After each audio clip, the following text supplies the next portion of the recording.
Titanic sub, more noises heard in search areas, says U.S. Coast Guard, amid huge effort to bring crew home. Why is this such a big thing? So it's a big thing because rich people are very important. And this is rich people activity. And they did that. They went on a submarine journey. I think it's like, what, 250,000 per head or something crazy like that. They went down into the depths, into the Titanic to see what was going on down there, I guess. And ultimately, it was a disaster. It's like this kind of stuff is I guess, entertaining and scary for people. I don't really understand. I mean, there's like people that were also diving with them, you know what I mean? The viewport that lets passengers see outside the craft was only certified to work in depths of up to 1,300 meters. That is far less than would be necessary for trips to the Titanic, which is nearly 4,000 meters below the ocean's surface. I just don't understand how like this wasn't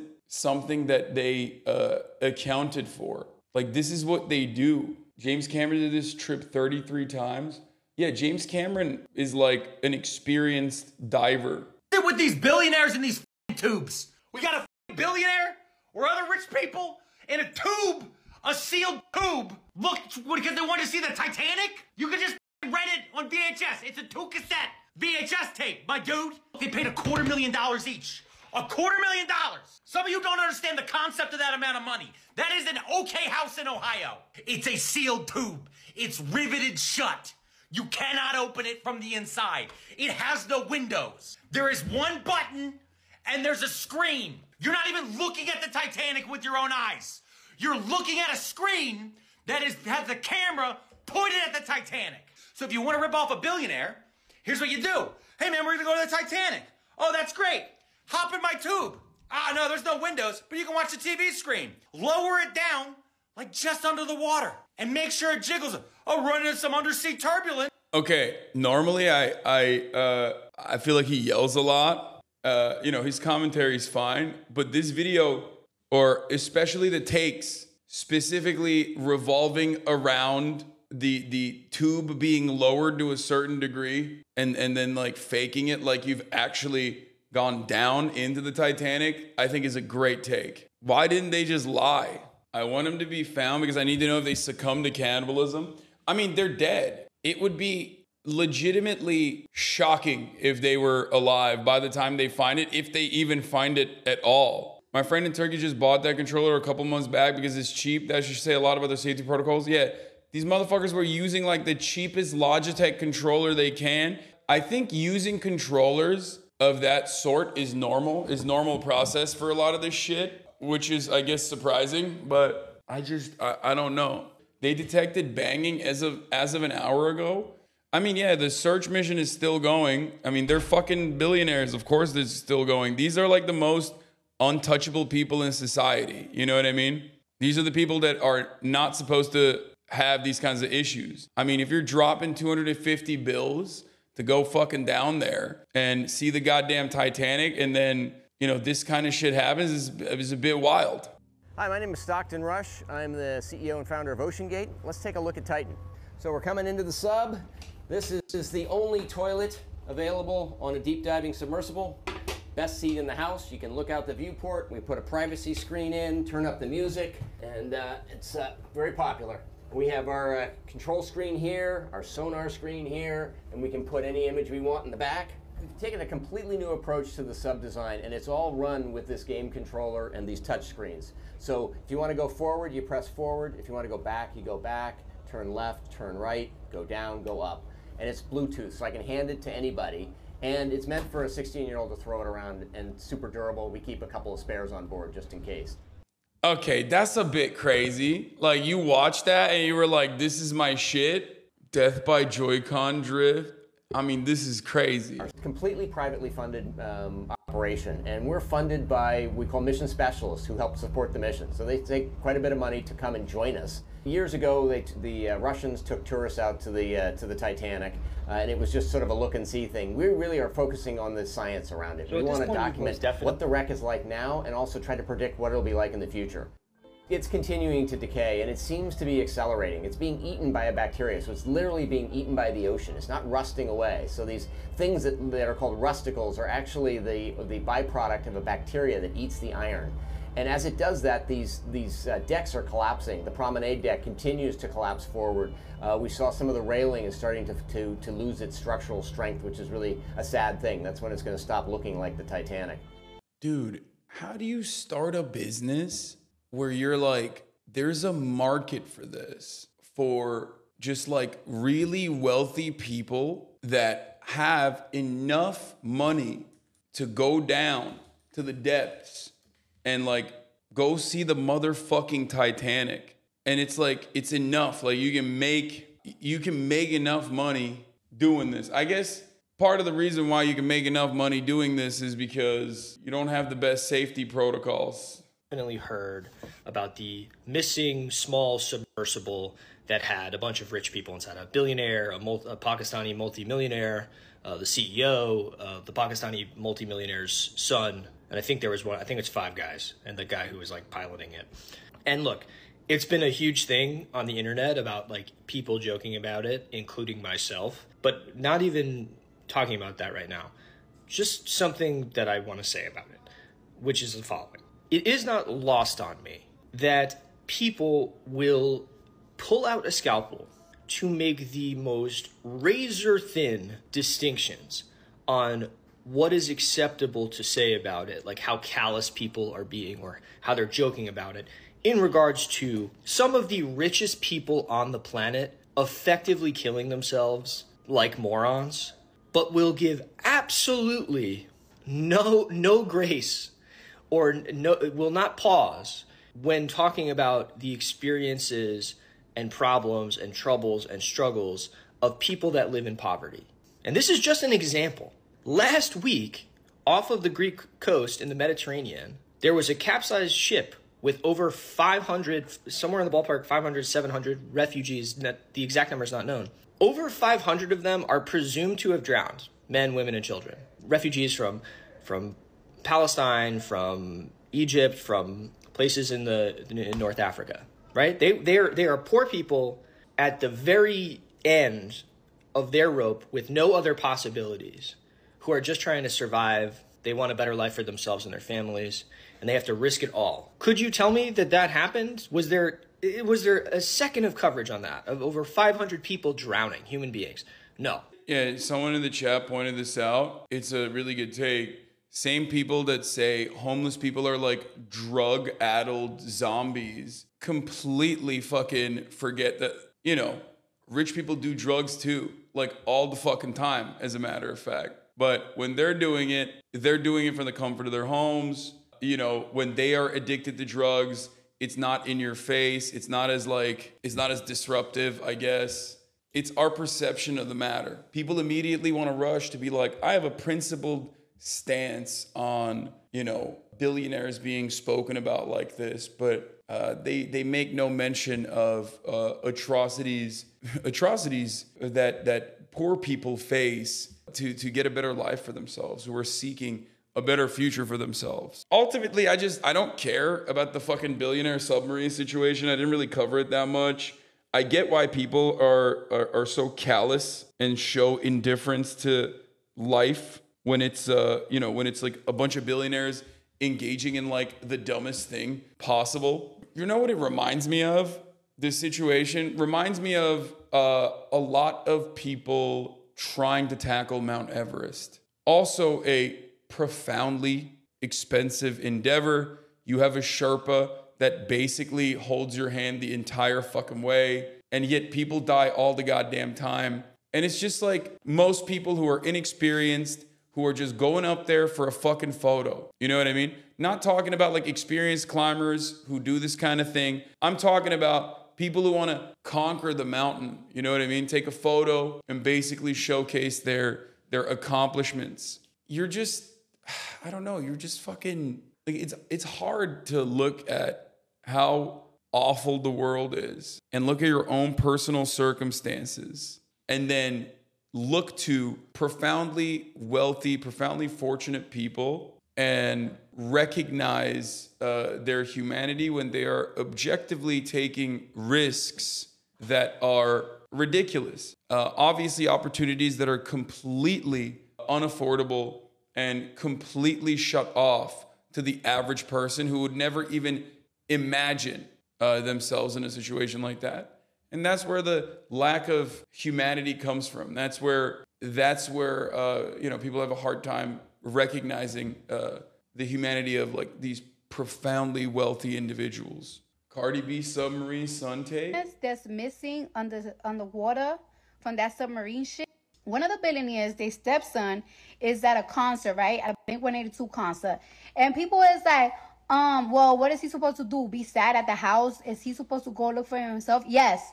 You're supposed to be at the house sad. You're supposed to be crying for me. You're supposed to be right next to the phone waiting to hear any updates about me. You're supposed to be counseling your mom and shit. Like, isn't it sad that you a whole billionaire and nobody gives a f about you? Like you missing and motherfuckers ready to shake dicks at concert.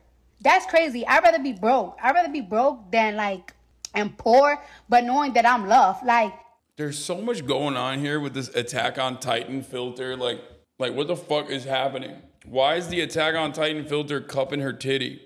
Our David Pogue was invited recently to join the highly select and very small group of people who've actually made it to the bottom of the Atlantic to view firsthand the eerie remains of the Titanic. It promised to be quite a journey, quite a story besides. During our 2-day journey into the North Atlantic, we got to know our fellow adventurers. They included everyone from Indian industry mogul Shrenik Baldota. Yeah, they call me a wild monk. The wild monk? Yeah, because I look like a monk. I'm very calm, but I have these extreme interests. To bank executive Renata Rojas. I'm trying to fulfill a dream. I've been wanting to go to Titanic and see it with my own eyes since before they found it.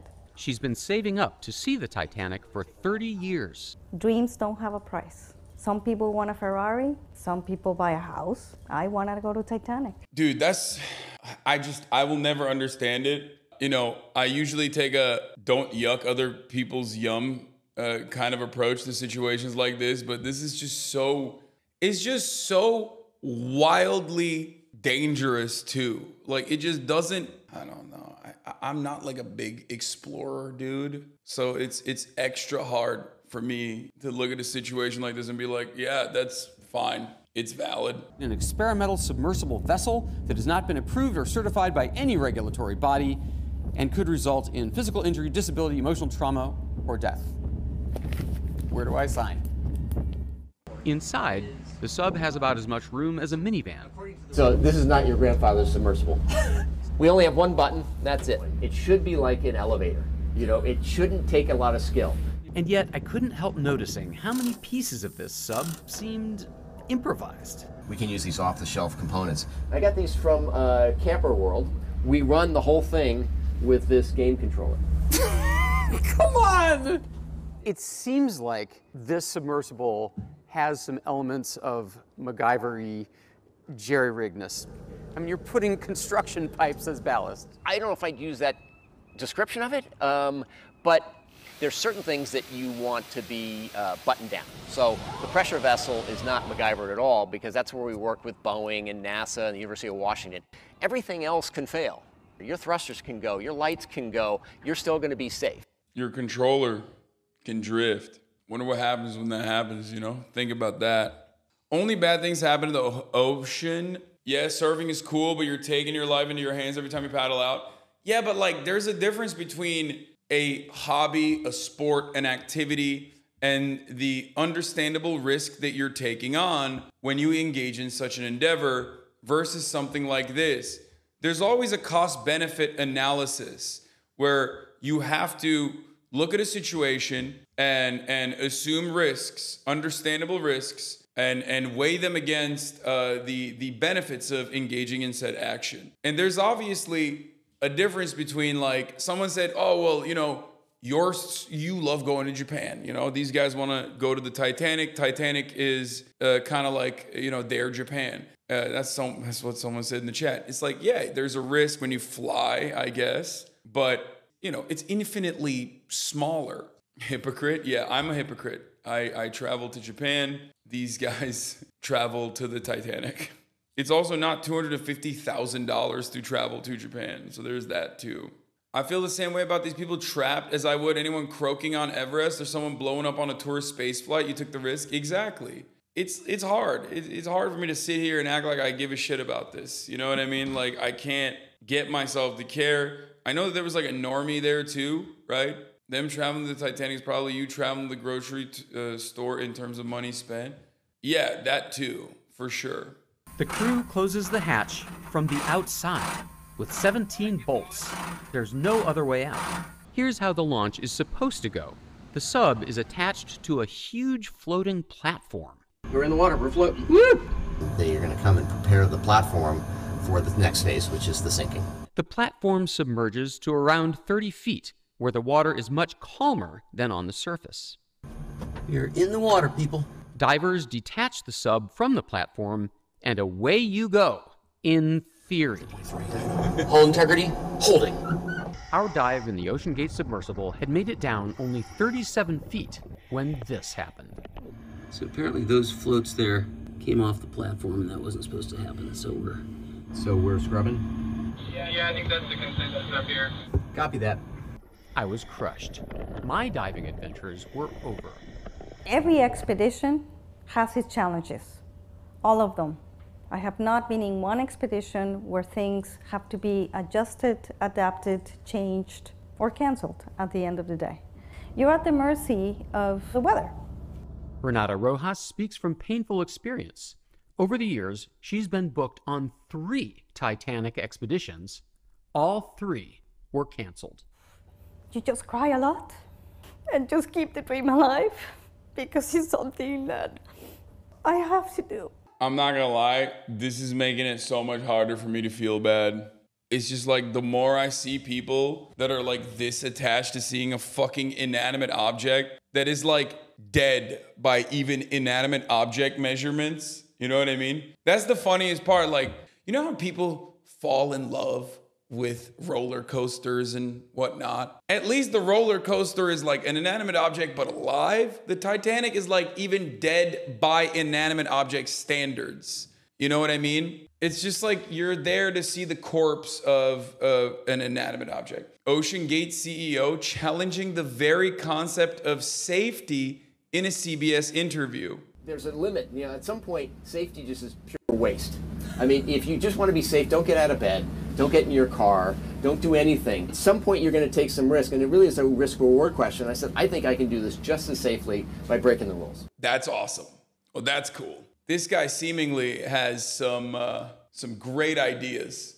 This is what I want to hear from my $250,000 Titanic experience owner. Researchers like deep-sea biologist Steve Ross and ocean archaeologist Rob Mather join every expedition.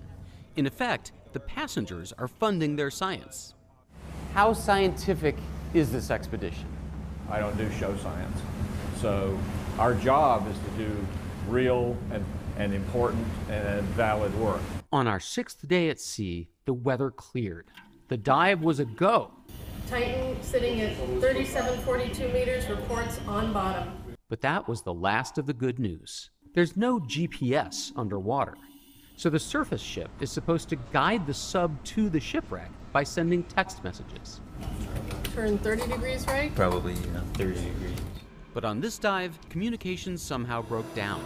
The sub never found the wreck. We were lost. We were lost for 2.5 hours.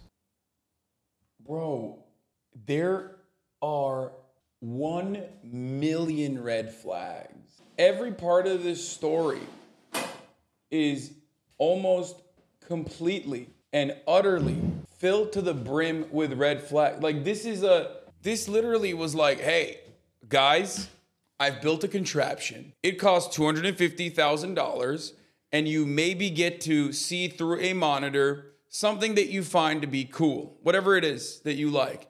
There's also a 93% chance that while you're in the contraption, a nail will hit you directly in the fucking dome on your temple and you will die a gruesome and horrifying death. Who's like, oh, sign me up. I love that. I love looking at like a random thing through this tiny monitor. Do you know, have you been following this at all? Probably not, right? Because we've been doing things, so I haven't had a chance to follow it, but I don't think you're on the right train of thought with your takes about adventure. Like, I don't know about the build quality. I don't know about what the physical like submarine device or submersible looks like. But like seeking adventure is a good thing. You don't leave your house, so you wouldn't get it. I already talked about the risk reward assessment. I recognize my own personal shortcomings, I guess, in that regard. But the risk reward in this circumstance doesn't make sense. Like, it's easy to just say you don't leave your house, so what the fuck do you know? But I wouldn't have this kind of take on, like, for example, someone in the chat said surfing is very dangerous. You know what I mean? But I don't think that's motorcycles are dangerous. Yeah, motorcycles are dangerous, but I don't think that that's like I would never make the argument that like if someone died while they're surfing that it was like, oh yeah, well you fucked around and you found out. I would never do it. I'm scared of the ocean. But if a shark attacked you and killed you while you were, swimming in I guess dangerous waters, I still would think that you knew the risks, you assumed the risks, but it's still a perfectly valid thing that a lot of people engage in, and the risks are relatively low, whereas like the rewards are understandable. This is a situation where the risks are incredibly high and the rewards are almost nothing. No, the rewards are really high too. You get to be one of the few people. Like, so I don't know much about it, and my takes might be wrong, but one of the guys was on one of the Jeff Bezos Blue Origin like things, right? So you get to be one of the very few people in the world that have done this, and that alone, I mean, I don't want to just call it bragging rights, but like that alone is worth a lot to a lot of people. Not to you, I totally get it, but the sense of adventure, the sense of being able to go somewhere or see something that no other person can do in a world that's quickly becoming accessible to everyone to go, see, use however they wish. Like, I get that. It's a bad comparison, but like that's why I like off-roading, right? Have you seen... You get to go on top of a mountain. That's awesome. No, now you get to go to the bottom of the ocean. That's sick. This in and of itself makes it ridiculous. So this reminds me of like experimental aircraft, where like if you want, you can go build an airplane in your backyard, right? But you also can't put other people in it without having the proper like regulations in place.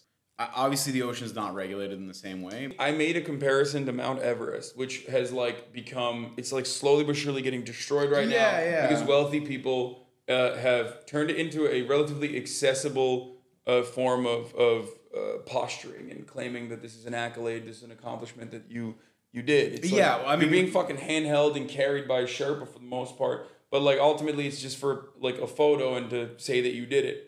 And it's more than that. I give them the benefit of the doubt. It's bragging rights. You just said it's bragging rights. Yeah, I know. But it's more than that. It's an experience that you get to do, right? It's no different than like some crazy, Tokyo thing that we could do where you get to like eat pufferfish or something, right? It's just more extreme and more awesome and bigger. Okay, but the issue is you do a risk reward assessment.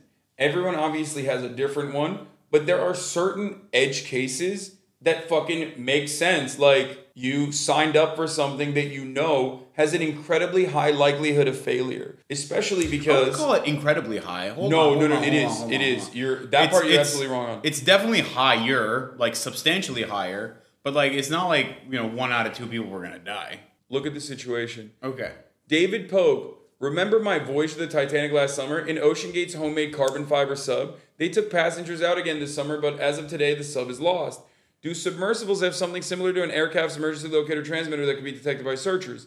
This submersible does not have any kind of beacon like that. On my expedition last summer, they did indeed get lost for about 5 hours, and adding such a beacon was discussed. Dude, you're making an argument for regulation. Yeah, no shit. To be clear, I was not on the sub that day. I was on the ship at the surface in the control room. They could still send short text to the sub, but did not know where it was. It was quiet and very tense, and they shut off the ship's internet to prevent us from tweeting. Nice. Is there a reason that detail didn't make it in the show? Yes, The company gave us a different rationale for shutting off the internet, that this could be an emergency and that they needed all channels open, and we had no idea how to confirm whether or not that was true. And there it was. The famous bow, the ship's That is wheel incredible. pedestal, and memorial plaques from old expeditions. The bollards that once secured the ship in port, and the davits that lowered the lifeboats. The hole where a huge smokestack once stood. Renata Rojas.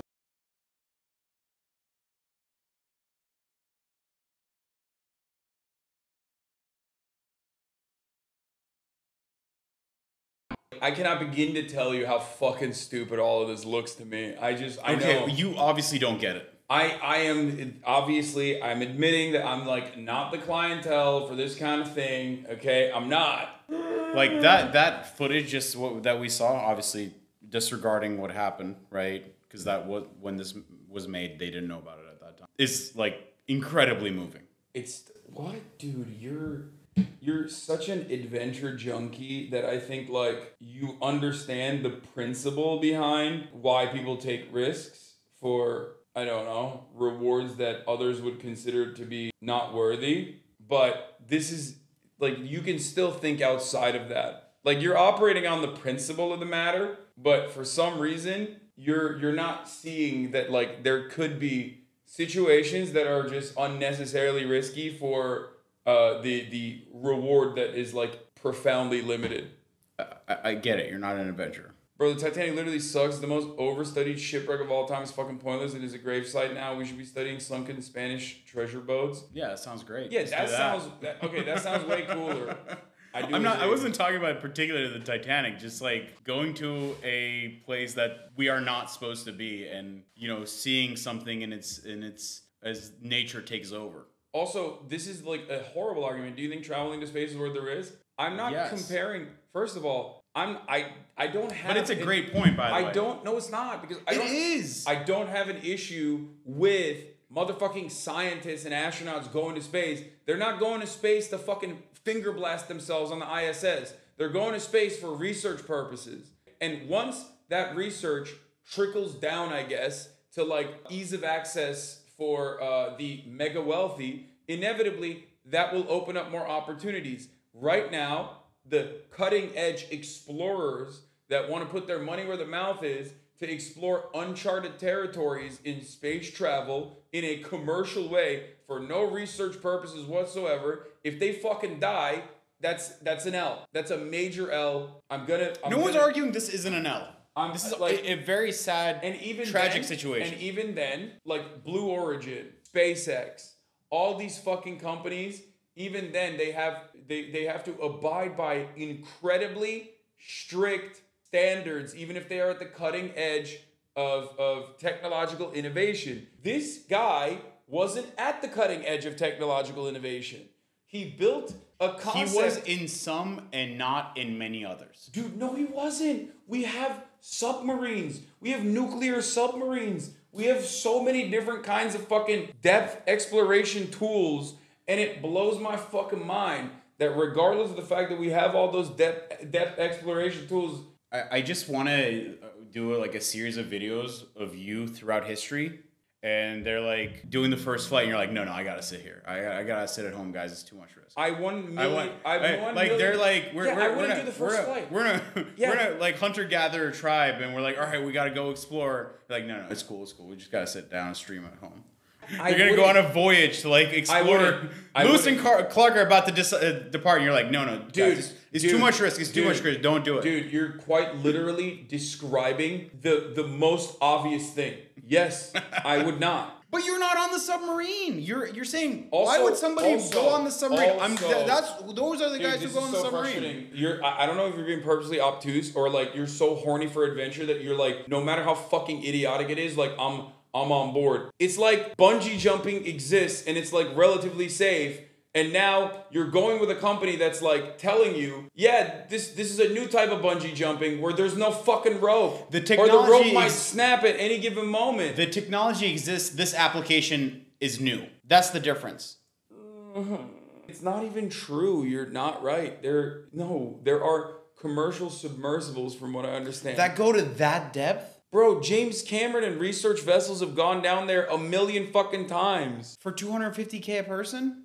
Look, let's Google how much that expedition cost. What does that have to do with anything? So, like, just slapping on a fucking price tag doesn't make it all of a sudden. No, it has nothing to do with. Well, it does have a lot to do with different price tag. and new. The point is accessibility. The point is this technology industry, whatever, developing this becoming a thing that people do. They spent the first space tourist was like done way longer ago. They just happened to catch a ride on a government program.